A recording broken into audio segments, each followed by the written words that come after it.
Olá a todos, eu me chamo Noemi Medina e irei iniciar a nossa apresentação. O presente seminário tem como finalidade abordar o tema 4 daqueles apresentados pelo professor Osés Correia da turma de Processo Penal 1. E aqui iremos discutir juiz de garantias e modelo inquisitório, contradições ou solução. O grupo é composto por Fernanda Barreto, Guilherme Tomé, Lucas Dantas, eu, Noemi Medina e Rafael Fuzzi. O nosso cronograma de apresentação será baseado em uma linha do tempo do processo penal. Vamos iniciar pelo debate histórico do sistema inquisitório, trazendo uma reflexão da sociedade à época da sua implementação, seus desdobramentos e sua obsolência para a transformação do atual sistema.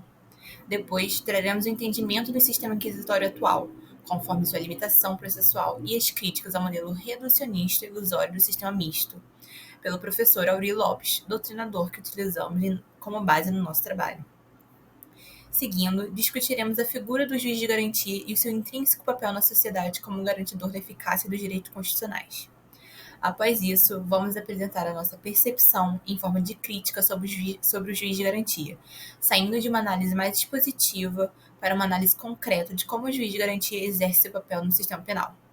Por fim, para fechar o nosso projeto, iremos analisar um caso concreto que abordará os principais temas aqui discutidos. Iniciando pela minha apresentação, eu gostaria de conduzi-los por uma reflexão histórica sobre o desenvolvimento do direito penal e processual, destacando o sistema inquisitório e sua construção temporal. De início, é fundamental estabelecermos a sua definição, que, ao contrário do modelo acusatório, onde as partes têm funções distintas, o inquisitório ele centraliza em uma única figura que muitas vezes trata-se do juiz ou do juiz inquisidor as responsabilidades de investigar, acusar, defender e julgar. E vai ser isso que vai delinear toda a minha apresentação através das características que eu vou trazer e apresentar para vocês e agora em diante. O sistema inquisitório ele traz consigo uma disputa desigual entre o juiz inquisidor e o acusado. O juiz ele já não possui mais a posição de árbitro imparcial. Ele acaba assumindo o papel de inquisidor, que atua também como acusador. Nesse contexto, as atividades do juiz e do acusador acabam se confundindo e o juiz ele é o gestor da prova e o acusado deixa de ser um sujeito processual para se tornar mero objeto de investigação. Esse processo é chamado como animalização do acusado. Continuando pelas características do sistema inquisitório. O julgador ele atua de ofício, recolhendo também de ofício um material que constituirá seu convencimento. O processado é chamado a declarar a verdade sob pena de coação e o juiz tem liberdade para intervir, recolher e selecionar o material necessário para julgar. O procedimento, em sua essência, ele é escrito e secreto, que alguns doutrinadores trazem como crítica que isso gerou e refletiu um desinteresse total pelo contraditório. Originariamente, o sistema inquisitório ele operava sobre uma tarifa probatória, ou seja, um sistema legal de valoração da prova. A sentença já não produz mais coisa julgada e o estado de prisão do acusado durante o processo era uma regra geral. Outras características do processo inquisitório é que ele se dividia em duas fases. Primeira, a inquisição geral, destinada à comprovação da autoria e da materialidade, e a inquisição especial, que cuidava do processamento, da condenação e do castigo. A busca pela verdade real também é uma característica marcante do sistema inquisitório, ou seja, a verdadeira instituição que personifica o ápice do sistema inquisitório foi o Tribunal de Inquisição ou o Santo Ofício. Ele foi criado para reprimir a heresia e qualquer manifestação contrária aos mandamentos da Igreja Católica. A Igreja, nesse contexto, ela fundamentava-se na intolerância derivada da verdade absoluta, onde qualquer divergência era vista como obstáculo ao caminho da eternidade. A busca incessante por essa verdade real no sistema inquisitório levava a medidas extremas. A prisão cautelar ela tornou-se regra e a tortura, quando bem utilizada, era vista como um meio eficaz de obtenção de confissões, considerada a prova máxima do sistema inquisitório. Isso porque o inquisidor, uma vez que obtém a confissão, ele não necessitava de mais nada para condenar a pessoa.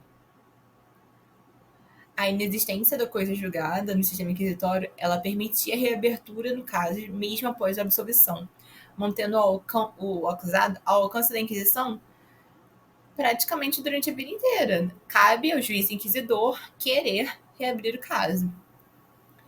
O modelo do o modelo inquisitório ele predominou até os séculos XVIII e início do século XIX, até quando a Revolução Francesa e os novos valores sociais, filosóficos e jurídicos questionaram suas características fundamentais, e os valores do modelo acusatório começaram a ser aplicados. Então, por fim, o sistema inquisitório ele foi desacreditado, principalmente por incidir em um erro psicológico. O Aury Lopes ele traz esse erro psicológico como a crença de que uma mesma pessoa ela pode exercer funções tão antagônicas como investigar, acusar, defender e julgar.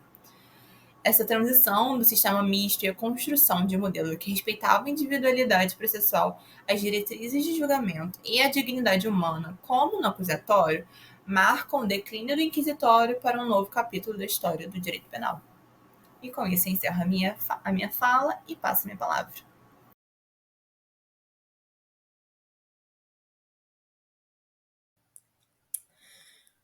Bom, galera, para completar a fala da Noemi, o nosso grupo decidiu abordar um pouco mais sobre o sistema inquisitório e tratar da sua obsolescência na contemporaneidade, com a aplicação do modelo atual acusatório e ainda trazer uma crítica do doutrinador Aury Lopes, que a gente escolheu para ser a base do nosso trabalho, sobre o modelo misto, mesmo que de uma forma mais breve. Mas, basicamente, no contexto atual, as características do sistema inquisitório podem variar de acordo com o país e as reformas legais que vêm sendo implementadas. Assim como qualquer sistema ou modelo jurídico, algumas características típicas do modelo inquisitório tradicional ainda estão tentando prevalecer, mas acabam se misturando muito dentro do fazer jurídico no processo penal. Então, você tenta lidar com esse sistema meio arcaico dentro de um modelo que tem tentado cada vez mais juntar as garantias dentro do processo para as partes, né? Então, basicamente, algumas das características que atualmente ainda tentam se vigorar, né, que vem do modelo inquisitório, seria a concentração de poder, apesar de mais mitigada. Eu acho que talvez essa coisa de o juiz tentar desempenhar um papel central na investigação, na acusação, no julgamento, na maioria das instâncias, né, tentando determinar os fatos. Também o sigilo nas investigações, porque, né, você vai ter pouca ou quase nenhuma participação das partes envolvidas, tanto da acusação como da defesa, mas para tentar ter o sigilo na investigação. Os procedimentos que ainda, em sua grande maioria, têm a passagem por uma fase escrita, por mais que ainda tenha muita ênfase nos debates orais e no contraditório. Também uma tentativa de pouca participação das partes, principalmente na defesa, para que eles tenham menos oportunidade de ativamente apresentar suas provas, interrogatórios ou argumentação, e uma ênfase muito grande, na verdade, material, ou seja, o principal objetivo do sistema inquisitório. Só que, no entanto, é importante ressaltar que muitos países têm adotado reformas processuais para introduzir elementos do sistema acusatório e garantir um processo mais equitativo e justo. E nessas reformas a gente pode ver claramente a separação dos poderes, em que as funções, né, de investigação, acusação e julgamento têm foco na imparcialidade e na igualdade de armas, assim como o professor diversas vezes citou, uma participação das partes, indo completamente contra o pensamento do inquisitório.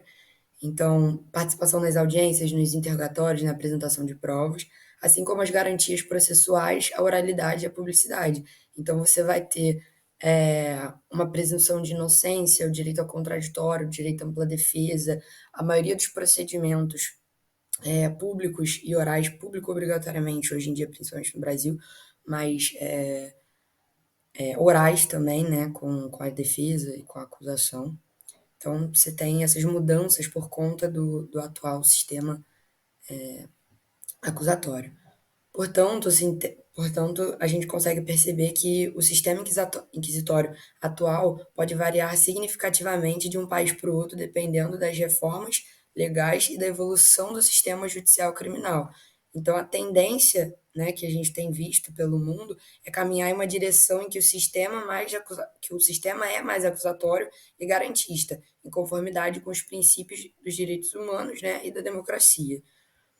A doutrina do Aury Lopes faz críticas duríssimas ao sistema inquisitório e defende a aplicação de um sistema completamente acusatório, que é um modelo de processo penal em que as funções de investigar, acusar e julgar são separados, proporcionando um maior equilíbrio e a proteção dos direitos fundamentais do acusado. E ele sustenta essa crítica em três principais pontos: na necessidade da presunção de inocência, em que é muito importante presumir-se a inocência do acusado até que a culpa seja comprovada de maneira justa e imparcial; a necessidade do contraditório e da ampla defesa, né, como segunda característica, enfatizando essa necessidade de que o acusado ele tem o direito de se defender de forma ampla e efetiva, com a igualdade de armas em relação à acusação. E também na necessidade de um juiz imparcial, ou seja, o juiz não deve desempenhar um papel ativo na investigação ou na produção de provas. Então, são características completamente diferentes do sistema inquisitório tradicional. Então, dessa forma, somente se você instaurar pelo menos essas três medidas na execução penal, você teria um sistema que valida as fases do processo e o ser humano enquanto detentor de direitos e das garantias processuais, diferentemente daquela questão já trazida anteriormente, da tentativa de objetificação do ser humano dentro do processo, né? Você tem que validar ele como parte presente, detentora de direitos. Então, eu ainda trouxe uma frase do Aury Lopes que é: em definitivo, o sistema inquisitório foi desacreditado principalmente por incidir em um erro psicológico, crer que uma mesma pessoa possa exercer funções antagônicas como investigar, acusar, defender e julgar. E ainda por fim, para terminar a minha fala, eu também queria tratar um pouquinho sobre o sistema misto, que nessa doutrina do Aury é basicamente meio que uma tentativa utópica de entender os dois tipos de sistemas de uma forma interligada dentro do processo. Ou seja, a parte inquisitória fica para o inquérito e para a investigação, né? E a parte acusatória para a construção da execução e das determinações por parte do juiz. Só que, né, apesar de certos aparatos inquisitórios dentro do processo penal, o Aury Lopes ele disserta que essa ideia se expõe de uma maneira ilusória, porque o sistema penal atualmente ele não tem como trazer esse convívio entre dois sistemas que são completamente antagônicos entre si. Então você não tem como trazer uma abordagem em que os dois sistemas coexistam. Então, basicamente, se cria um forte, nas suas palavras, desamor pelo contraditório dentro do sistema inquisitório, o que desvalida até a probabilidade dele ser usado em consonância com o acusatório. Então, a gente pode ver que até no artigo 3º-A do processo penal, vem escrito que o sistema penal, o processo penal, ele deve ser de estrutura acusatória. Então, além dessa necessidade da gente ter o contraditório, da gente ter um juiz imparcial, tem se expresso hoje na nossa legislação, no CPP, né, no Código de Processo Penal, no artigo 3º-A, em que a estrutura do nosso sistema hoje ela é acusatória. Então, acho que no final se deslegitima toda essa crença de uma possibilidade de sistema misto e também mostra como se tornou arcaico o sistema inquisitório dentro de todas as suas características e crenças. E acho que para finalizar a minha parte, a gente tenta trazer esse pensamento por conta do enfoque do nosso tema, né, que vai ser apresentado agora pelo Lucas na sequência do trabalho, para a gente tentar compreender como esse contexto histórico da necessidade da separação dos poderes, de um processo que garanta a imparcialidade, ampla defesa, o contraditório, dentre muitos outros, assim também validado no artigo 3º-B do CPP, como tem uma importância enorme da ocupação do juiz de garantia nas defesas e da seguridade dos direitos individuais em todo esse processo de investigação. Olá, eu sou o Lucas e eu vou falar sobre o papel do juiz de garantias. O juiz de garantias sendo garantidor da eficácia do sistema de garantias da Constituição. O juiz de garantias é um magistrado cujo seu principal objetivo é a garantia do devido processo legal, de modo a assegurar pontos importantes, como o direito individual do investigado. Bom, o objetivo do juiz é a garantia da separação das funções de investigação e de julgamento do sistema de justiça criminal, visando a garantia da imparcialidade e da proteção dos direitos fundamentais do acusado, de modo a garantir o respeito ao devido processo legal. A competência do juiz de garantias abrange todas as infrações penais, exceto as de menor potencial ofensivo, e ela cessa no momento no momento do recebimento da queixa ou denúncia. Nesse sentido, cabe ao juiz de garantias zelar pela observância dos direitos do preso, de forma que ele pode, por exemplo, determinar que este seja conduzido à sua presença a qualquer tempo, inclusive checar alguma ilegalidade. Ademais, esse juiz também deve ser informado sobre a instauração de qualquer investigação criminal e decidir sobre o requerimento de prisão provisória ou outra medida cautelar. E de onde surge esse juiz? Esse juiz surge, é um conceito que foi introduzido na nossa legislação pela promulgação da Lei de 13.964 de 2019, conhecida como Lei Anticrime.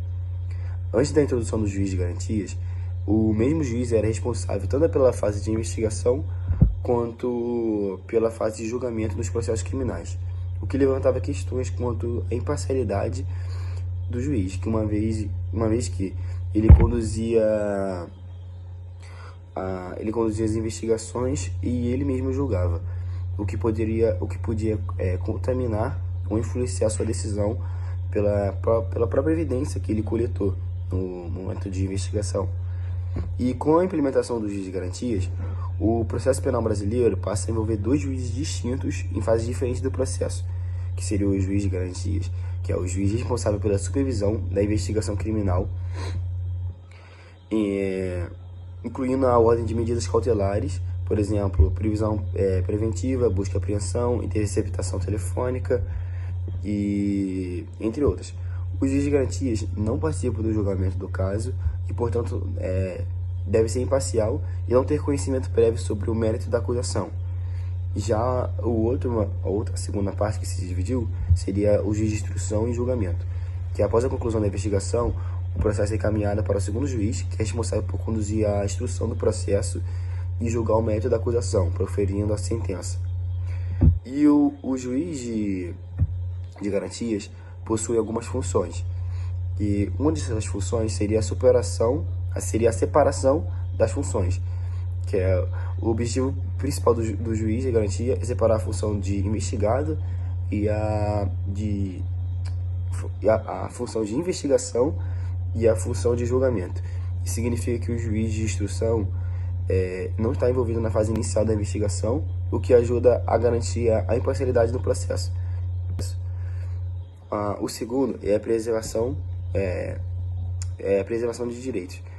O juiz de garantias é responsável por assegurar que os direitos fundamentais do acusado sejam respeitados durante a fase de investigação.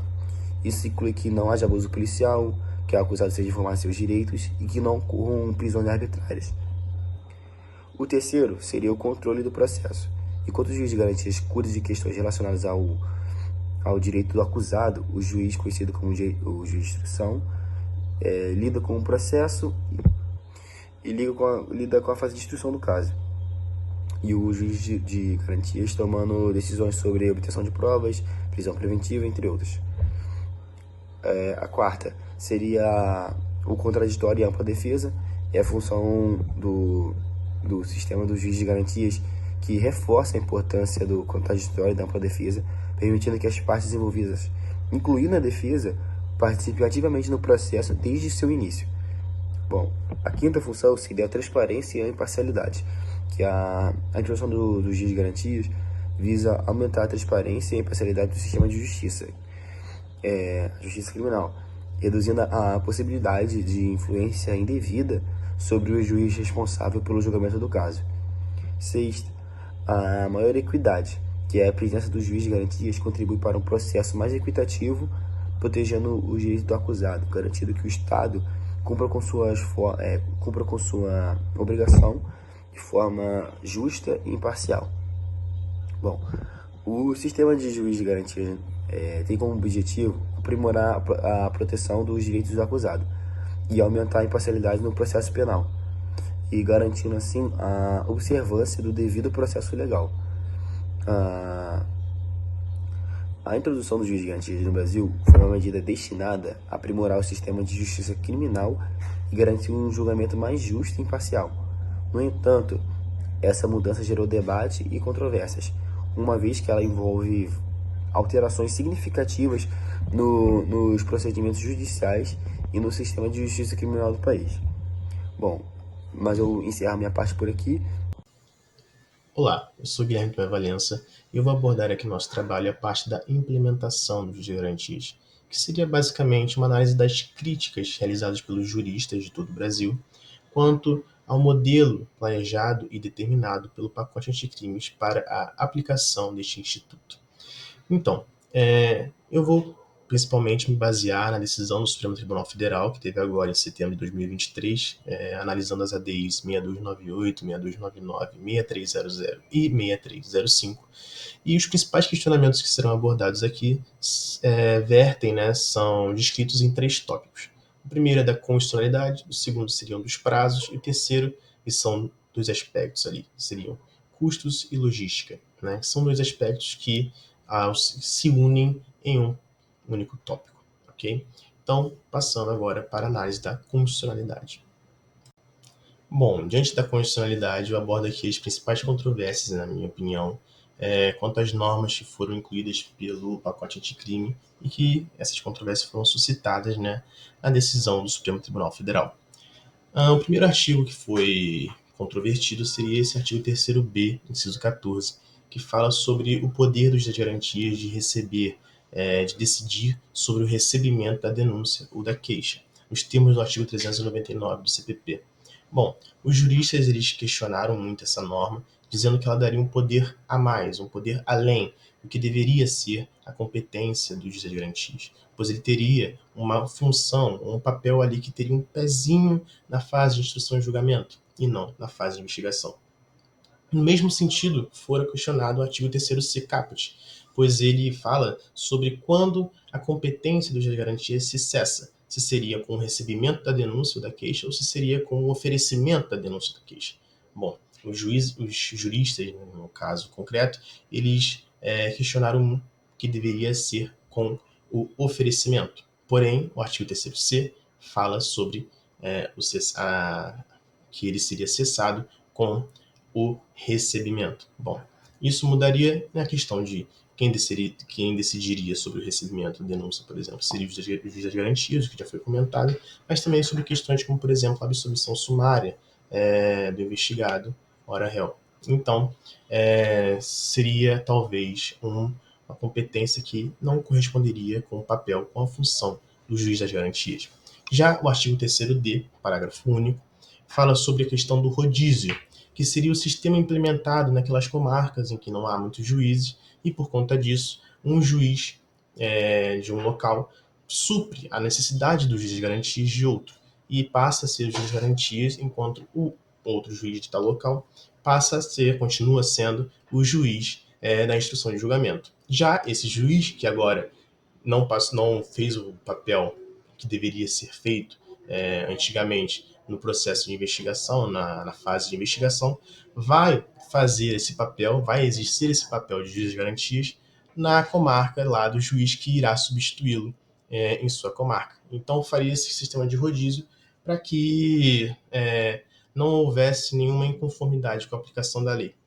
Isso causa um problema de logística, que também vai ser abordado aqui no tópico de custos e logísticas, principalmente por conta do custo financeiro que seria isso, e também por questões de impedimento, porque Vamos supor que um juiz vá a ser juiz das garantias de um processo, mas no futuro o juiz de instrução e julgamento, já outro juiz, certo? Ele vá para férias ou fique doente e precisa de um juiz substituto. Esse juiz que fora o juiz das garantias não poderá exercer essa substituição, o que demandará ainda mais outra demanda, outra complexidade ali de substituição, e que também causa um maior custo financeiro que irá ser abordado futuramente no tópico de custos e logística. Bom, agora eu passo para a análise dos prazos. Bom, quanto aos prazos, eu iria abordar dois tópicos. O primeiro é o prazo do inquérito e o segundo é o prazo de vacatio legis.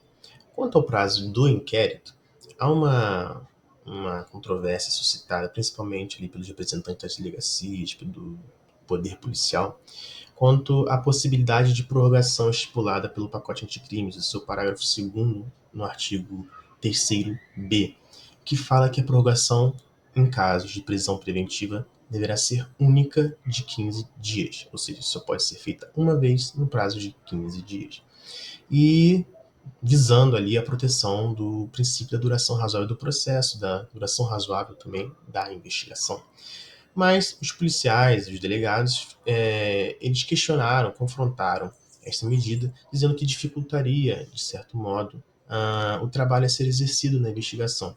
E que, se fosse determinada o relaxamento automático da prisão preventiva ao fim do prazo de 15 dias já prorrogados, isto acarretaria num grande déficit da competência, da aptidão dos trabalhos a ser realizado. Já quanto ao prazo de vacatio legis, seria para mim, em meu ponto, um ponto muito importante de ser questionado e bem pertinente, pois o pacote anticrime determinou um prazo para a implementação de suas medidas de apenas 30 dias, que é muito curto para uma alteração de tão grande porte quanto ao juiz das garantias. E ali os juristas ali do caso pediram um maior prazo para que essa implementação seja efetivada. Passo então para a análise dos custos e da logística. Então, finalizando quanto aos custos e à logística, né, eu abordo dois tópicos. O primeiro é a dificuldade de aplicação do sistema de rodízio e o segundo, os custos financeiros. Quanto a essa dificuldade do sistema de rodízio, foi o que eu comentei ali no tópico da constitucionalidade, né? Sobre essa questão dos futuros impedimentos e como seria resolvida, né? Se iríamos buscar um juiz substituto de outra comarca que talvez fosse mais distante, causasse maior morosidade e maior custo para essa locomoção. E, com isso, tivemos também umas propostas realizadas, diversas propostas realizadas pelos juristas ali, pelos reclamantes, na decisão ali, na análise das ADIs propostas ali com o Supremo Tribunal Federal. E uma dessas propostas que eu achei interessante seria essa criação de um órgão especializado para o juiz das garantias, que seria uma saída que pode ou não dar certo, mas foi uma das propostas feitas por estes questionantes. Já quanto aos custos financeiros, temos aqui a possibilidade de ser permitida ou não um modelo online, um modelo de forma remota, né, da audiência de custódia. Isso porque, se o juiz das garantias tiver que se locomover, se ele tiver que estar ali presente na audiência de custódia, isso teria um maior gasto, um maior trabalho, pois iriam demandar novos juízes, pois que exerceriam esse papel, e, além disso, uma maior locomoção de juízes. Então, o desembargador também, Nino Toldo, né, como representante do CJF, ele até propõe se pode ser feita de forma online, não só a audiência de custódia, mas também a digitalização dos inquéritos, e assim possibilitando que o juiz de garantias não esteja fisicamente presente, mas dê esse respaldo legal para a investigação. Então, há esse questionamento sobre a impossibilidade da presença física do juiz das garantias, se seria ou não necessário. Passo então minha palavra para o Rafael, que irá abordar a decisão do Supremo. Obrigado. Olá pessoal, meu nome é Rafael. Concluindo o trabalho aqui agora, eu vou falar um pouco sobre o juiz das garantias e as mudanças no Código de Processo Penal, fazendo uma breve análise das ADIs de números 6.298, 6.299, 6.300 e 6.305. Bom, essas ações diretas de inconstitucionalidade foram realizadas com pedido de medida cautelar, ajuizadas em fase de dispositivos da Lei de número 13.964, de 24 de dezembro de 2019, que é conhecida como a Lei do Pacote Anticrimes. E elas alteraram o Código de Processo Penal, especialmente quanto à instituição do juiz das garantias, que é o foco central do nosso trabalho. A medida cautelar na ação direta de inconstitucionalidade teve como relator o ministro Luiz Fux e como requerentes o Partido Trabalhista Nacional, entre outros que podem ser vistos no slide. Bom, essas ações diretas de inconstitucionalidade questionaram diversas alterações promovidas pelo pacote anticrime no Código de Processo Penal, incluindo um desses questionamentos foi a criação do juiz das garantias. Agora nós vamos ver um pouco sobre as argumentações das partes envolvidas nessas ADIs e os prós e contras a favor. Agora falando sobre os argumentos dos defensores do pacote anticrime, um dos principais argumentos é a necessidade do aperfeiçoamento do sistema penal. Os defensores das mudanças promovidas pelo pacote anticrime, eles tinham uma visão do sistema penal brasileiro antiquada, que ele necessitava de reformas para tornar ele mais eficaz no combate ao crime e na proteção dos direitos fundamentais. Então, a criação do juiz das garantias, segundo eles, contribuiria para isso. Outro argumento é a proteção dos direitos fundamentais dos acusados. Eles alegam que a criação do juiz das garantias era fundamental para garantir uma maior proteção dos direitos dos acusados, evitando então possíveis abusos durante uma fase de investigação. Seria o sentido do juiz inquisitório, para que não houvesse, igual nos tempos passados, já explicado anteriormente no trabalho pelos meus colegas, para que não houvesse uma perseguição do juiz, que o juiz não pudesse produzir provas, não fosse o mesmo juiz que julgasse e que tornasse esse julgamento injusto. Um terceiro argumento seria a harmonização com os padrões internacionais.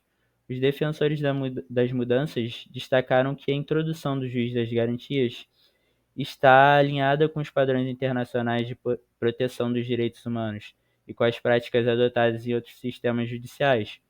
Então, traria um âmbito mais global nesse quesito dos direitos quanto ao julgamento. E outro argumento importante também seria o da separação de funções do juiz de instrução e do juiz de julgamento. Eles argumentaram que a separação das funções do juiz de instrução, que é o juiz das garantias, e do juiz de julgamento permitiria uma maior especialização e imparcialidade nos tratamentos do caso. Eles poderiam dedicar sua atenção exclusivamente nessa fase do processo e isso, no final, resultaria numa maior assertividade com essa soma de resultados. Então, pessoal, vou abordar agora aqui sobre essa questão da decisão do STF quanto aos pontos abordados pelo Rafael sobre essa questão das defesas aos juízes de garantias que foram elencadas nas ADIs aqui mencionadas, e quanto eu falei anteriormente sobre as controvérsias, a sua aplicação, a sua implementação também, ok? Já para dizer aqui que o Supremo ele decidiu por mais de 20 pontos, certo? E aqui a gente só aborda o que a gente achou pertinente para o trabalho e que também seria interessante, mais relevante para o grupo apresentar um conteúdo pertinente e enriquecedor no trabalho. Bom, o primeiro ponto é sobre a inconstitucionalidade da expressão recebimento da denúncia ou queixa na forma do artigo 399 deste Código, o CPP, contida na segunda parte do artigo do caput do artigo 3º C. Bom, isso é sobre a questão lá de quando se cessa a competência, né, do juiz das garantias. Se seria com oferecimento ou com recebimento da denúncia ou da queixa. O Supremo determinou que será com o oferecimento, ou seja, o juiz de garantias não mais terá competência para decidir sobre o seu recebimento, sobre o recebimento da denúncia, e também não abordará, não decidirá sobre questões como, por exemplo, a absolvição sumária do réu.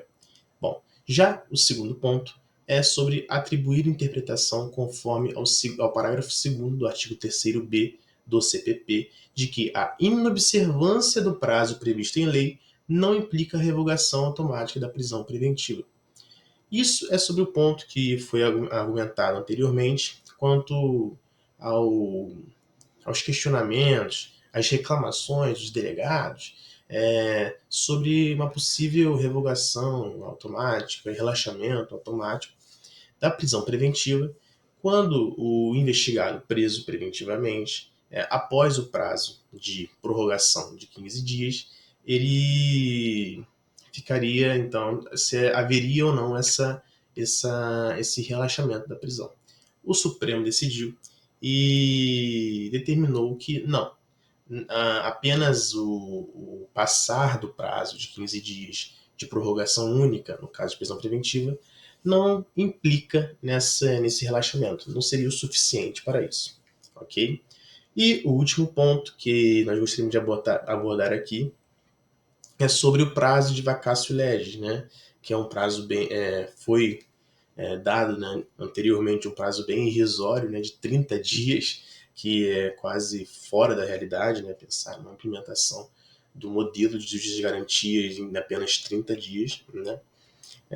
Então o Supremo ele determinou um novo prazo de vacácio, né, de 12 meses, né, um ano aí, com uma possível prorrogação única de mais 12 meses. Okay? Então agora os magistrados e desembargadores têm bastante tempo aí para implementar o modelo do juiz das garantias. Agradeço e passo a palavra para o Rafael novamente para concluir o trabalho. Obrigado. Bom, chegamos ao fim do trabalho, pessoal. Espero que tenham gostado. Gostaria de agradecer a todos que chegaram até aqui. E é isso, encerramos por aqui. Muito obrigado.